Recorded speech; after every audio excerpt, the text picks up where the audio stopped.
Thank you, dear viewers, for joining us once again. My name is Zakaria Zainab. You're back on the show with us, Nigeria Second Thought. And today we'll be talking about a universal issue that affects every single one of us, which is the insecurity in Nigeria in particular. And, you know, as a Nigerian, we've all experienced this insecurity, the issue of banditry, of Boko Haram, of highway kidnapping. The Nigerian road now, because of these insecurity issues, has become a death trap for almost everyone. So today we have an esteemed guest with us who will be sharing some of our thoughts with us. She's a writer and an activist. Malama Jumai Karofi will be sharing her thoughts with us, so please stay with us. Thank you once again, Malama Jumai Karofi, for sharing your time and your thoughts with us. Alhamdulillah for inviting me to the program. All right, so just to go straight to the point, my first question to you is, do you think the government have done enough to combat the insecurity issues in Nigeria? I personally do not believe that the government has done enough to combat these criminal activities. It's quite clear for the people to see with their own eyes. Many non-personalities has been coldly murdered. The one on top of the whole issue in Nigeria doesn't even care to condole the family of those people. And what is more, the poor people that are suffering on daily basis, things are getting even more tough and too difficult for them to handle. Apart from the banditry, Boko Haram and the rest, everything is becoming more and more costly. Life has become so intolerable for the poor people. It's terribly unfortunate that with the kind of situation that the Nigerian people are in, school fees are being added on daily basis. It has become so exorbitant that the poor man cannot afford to train his child. And it is unfortunate that those people that are in power today got their education free of charge. My God, where are the parents? Look back at your own life and then look at the life of your own children today. Why are we relying on these people who do not care about us? Do you think banditry and this Boko Haram are just a front? What I mean by a front is, do you believe that there are people behind the curtain pushing them who are benefiting from this bloodshed? Yeah, it's part of it. It's definitely part of it. Listen, my dear brothers and sisters of this nation, when somebody has been caught and they say that this is from the Boko Haram or he is from the banditry or whatever name they are given, look at them. They don't look like the millions they are collecting. Somebody is definitely behind them. There is somebody out there that is collecting the money they are taking from people. Who are these people? Let's find them out and let's know how to deal with them.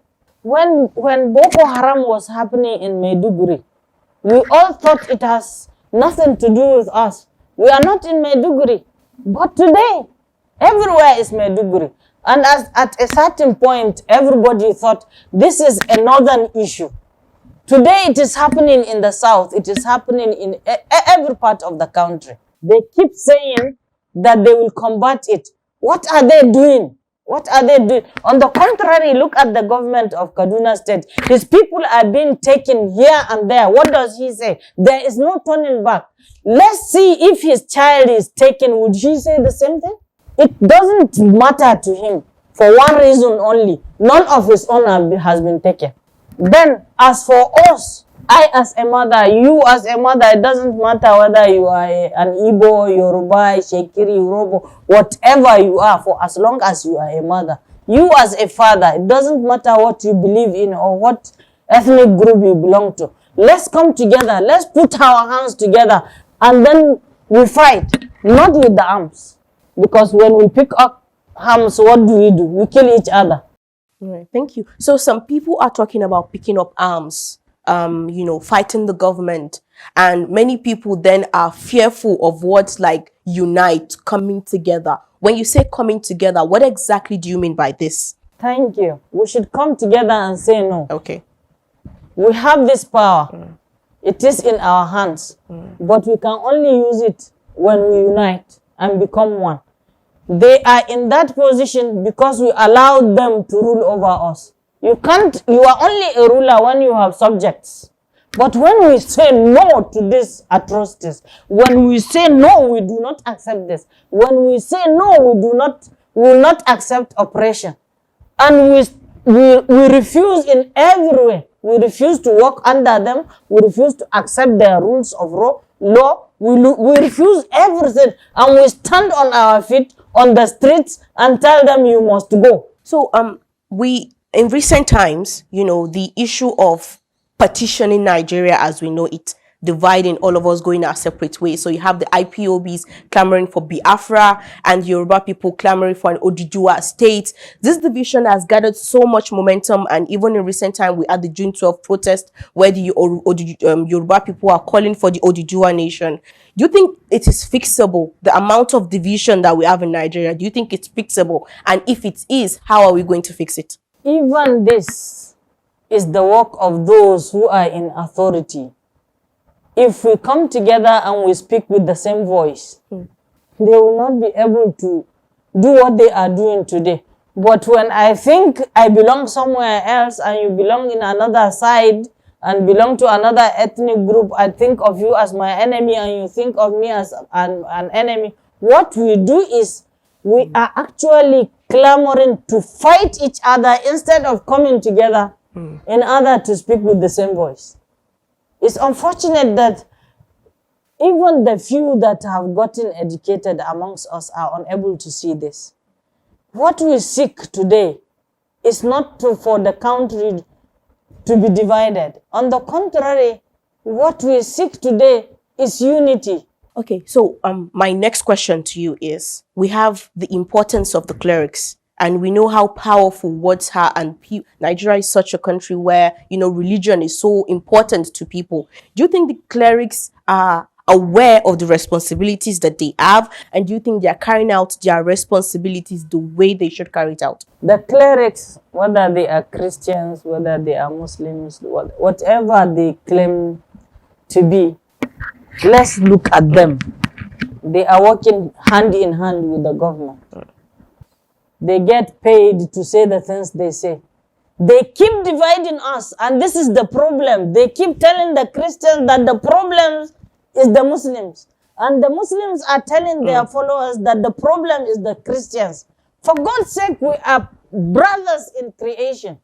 When your pastor says to you the Muslim is a problem, say no to him to his face. If you are imam or whatever you call him in your mosque says to you the Christians or the Shiite or the Tariqa are the problem, tell him to his face that he lies. Because let's look at this time. Who are being killed? The bandits, the Boko Haram, the herdsmen, the whatever, the hip-hop, whatever you call them. They are killing the poor people. They are killing you and me. It's us that we are suffering. And when it becomes a religious issue, who are being killed? The clerics? No, the poor people. When it is politics, and the politician says to their followers, you must kill, who are being killed?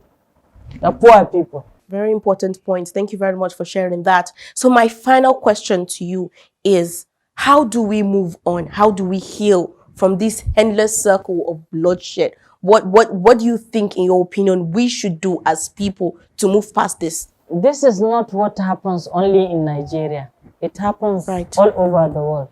Whenever there are oppressors ruling, so they will fight with whoever claims he is against oppression, because they live and thrive through it.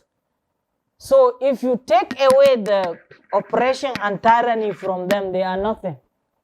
So they will fight in order to keep that position. It is the people that are helping them to maintain what they are doing by accepting whatever they give out. And right now, the government in Nigeria are not giving anything but murder. They kill, they themselves use their uniform men to murder people, innocent citizens, and then they ask the poor people that this one is your enemy, that one is your enemy, you should kill each other. So it is coming from the government themselves. So for as long as we keep this going, we'll never see any changes.